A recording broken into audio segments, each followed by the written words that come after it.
Hi friends, welcome back to my channel. Friends, ಇವತ್ತೊಂದು special recipe ಮಾಡುವ ನಾವು. ಖಂಡಿತ ನೀವು ಈ ರೆಸಿಪಿ ಟ್ರೈ ಮಾಡೋದಿದ್ರೆ ಒಂದ್ಸಲ ಟ್ರೈ ಮಾಡಿ ನೋಡಲೇಬೇಕು ನೀವು. ಅಷ್ಟು ಒಳ್ಳೆಯ ರೆಸಿಪಿ ಇದು. ಯಾವಾಗಲೂ ಮನೆಯಲ್ಲಿ ತಂದರೆ ನೀವು ಖಂಡಿತ ಈ ಸಿಪ್ಪೆಯನ್ನು ಯಾವಾಗಲೂ ಯೂಸ್ ಮಾಡಿರಲಿಕ್ಕಿಲ್ಲ.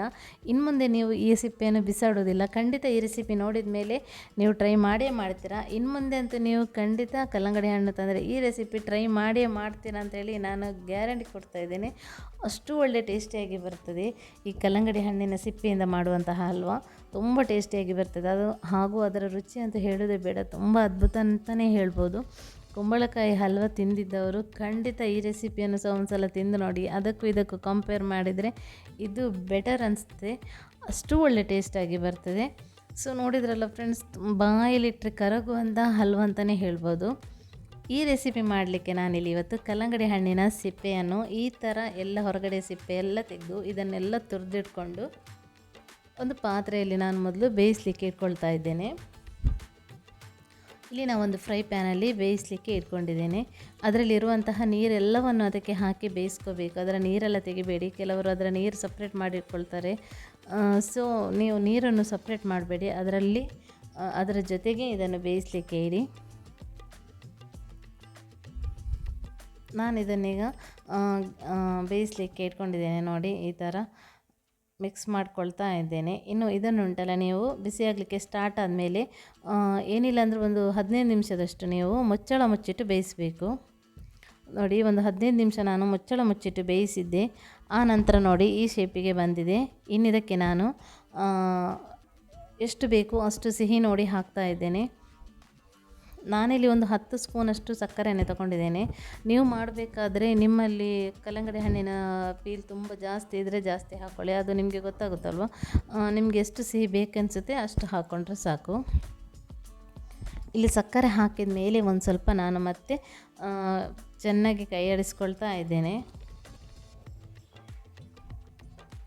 ಈಗ ಇದರಲ್ಲಿ ಏನು ತಳ ಹಿಡಿಯುವುದಿಲ್ಲ, ಅಂದರೆ ನೀರಿನ ಅಂಶ ಇರುವುದರಿಂದ ಅಷ್ಟು ಪಕ್ಕ ತಳ ಹಿಡಿಯುವುದಿಲ್ಲ.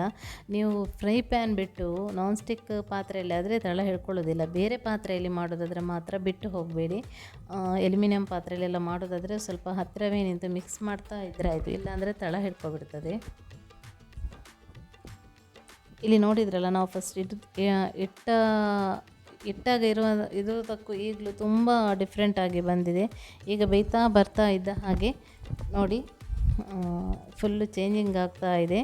ಕಲರ್ಸ್ ಕೂಡ ಹಾಗೆ ಅದು ಎಲ್ಲ ನಾವು ತುರಿದಿಟ್ಕೊಂಡಂಥ ಕಲ್ಲಂಗಡಿ ಹಣ್ಣು ಏನಿತ್ತು ಅದು ಒಳ್ಳೆ ಬೆಂದಿದೆ. ಈಗ ಇನ್ನಿದರ ನೀರೊಂದು ಡ್ರೈ ಆದರೆ ಸಾಕು.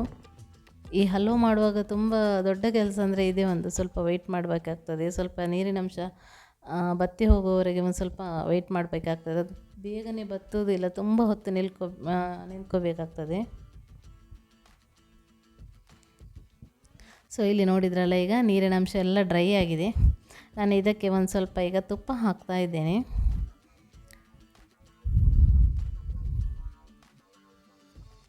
ಇನ್ನು ಇದಕ್ಕೆ ತುಪ್ಪ ಹಾಕಿ ನಾನು ಇಲ್ಲಿಗೆ ಒಂದು ಸ್ವಲ್ಪ ಗೇರು ಬೀಜವನ್ನು ಇದಕ್ಕೆ ಹಾಕಿ ಫ್ರೈ ಮಾಡಿಕೊಳ್ತೇನೆ. ಇನ್ನೊಂದು ಬೇರೆ ಪಾತ್ರೆಯಲ್ಲಿ ಸಪ್ರೇಟಾಗಿ ಫ್ರೈ ಮಾಡ್ಕೋಬೇಕಂತ ಹೇಳಿ ಏನಿಲ್ಲ. ನಾನೀಗ ಹೀಗೆ ಮಿಡ್ಲಿಗೆ ಒಂದು ಸ್ವಲ್ಪ ಹಾಕಿ ಇಲ್ಲೇ ಒಂದು ಸ್ವಲ್ಪ ಜಸ್ಟ್ ಫ್ರೈ ಮಾಡಿಕೊಂಡು ಮಿಕ್ಸ್ ಮಾಡಿ ಮತ್ತೆ ಫ್ರೈ ಮಾಡಿಕೊಳ್ತೇನೆ. ಇಲ್ಲಾಂದರೆ ಇದೊಂದು ಎಕ್ಸ್ಟ್ರಾ ಕೆಲಸ ಅಂತಲೇ ಹೇಳ್ಬೋದು. ಮತ್ತೊಂದು ಪಾತ್ರೆ ತೆಗೆದು ಅದರಲ್ಲಿ ಒಂದು ಸ್ವಲ್ಪ ಹುರ್ಕೊಂಡೆಲ್ಲ ಹಾಕೋದು. ಹೀಗೆ ಮಾಡಿದರೆ ತುಂಬ ಸುಲಭವಾಗ್ತದೆ.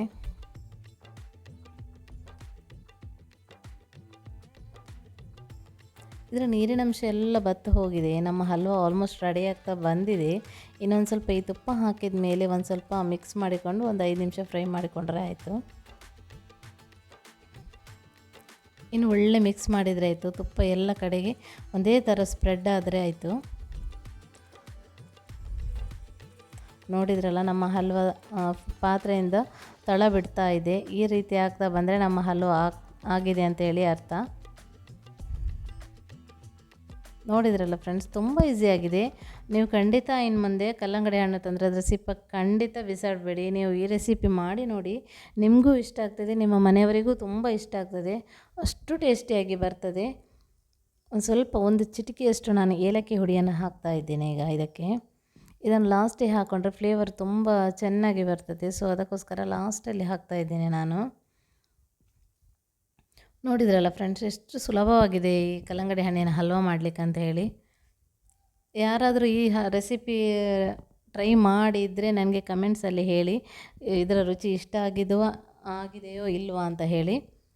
ನನಗಂತೂ ಇದರ ರುಚಿ ತುಂಬ ಇಷ್ಟ ಆಯಿತು. ನಮ್ಮ ಮನೆಯಲ್ಲಿ ಸಹ ಹಾಗೆ ಎಲ್ರಿಗೂ ತುಂಬ ಇಷ್ಟ ಆಗಿತ್ತು. ಸೊ ಫ್ರೆಂಡ್ಸ್, ನೀವು ಕೂಡ ಒಂದು ಸಲ ಈ ರೆಸಿಪಿಯನ್ನು ಖಂಡಿತ ಟ್ರೈ ಮಾಡಿ. ನಾನು ಮತ್ತೆ ಮತ್ತೆ ಅದನ್ನೇ ಹೇಳ್ತಾ ಇದ್ದೇನೆ, ಟ್ರೈ ಮಾಡಿ ನೋಡಿ, ತುಂಬ ಚೆನ್ನಾಗಿ ಬರ್ತದೆ. ಈಗ ನಮ್ಮ ಹಲ್ವಾ ರೆಡಿಯಾಗಿದೆ. ಒಂದು ಪ್ಲೇಟಿಗೆ ನಾವು ಸರ್ವ್ ಮಾಡ್ಕೊಳ್ಳುವ.